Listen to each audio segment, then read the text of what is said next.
Yeah. So with My Love Remains, I mean, this goes back into like those feelings of love and like wanting that womanly love, but also not knowing how to keep that. That was, I mean, that was a big blight on my life early on, especially as a young adult. And I think that I ended up with a broken heart more times than not because of my selfishness and not because of anything that anybody did to me. And so when it came down to it, I had to learn how to deal with those feelings. And My Love Remains came about when I had just gotten broken up with because I was unfaithful to a girlfriend. I was like 23 or something like that, and it just crushed me. And it crushed me probably more, I think, than it would crush a normal person, simply because of where I came from and those feelings, like that fear, that scare, that fight or flight thing, man. Like that's triggered as soon as that happened. And so here you are, you're dealing with these feelings that are so devastating to you as a person, and you did it to yourself.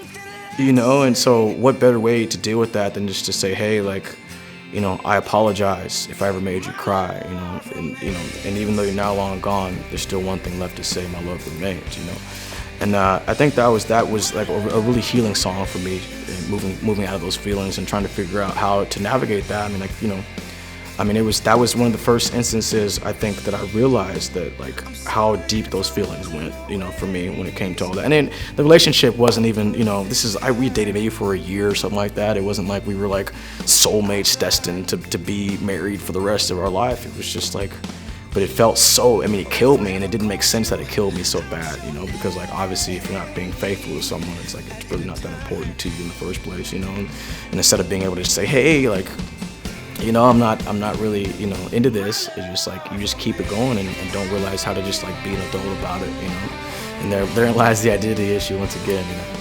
I have the secret gift to write these really pretty ballads, and I don't really know where that comes from, but my whole life it's the easiest for me to write these really pretty ballads, with a really pretty voice. And I'm in love with songs like that. I really am.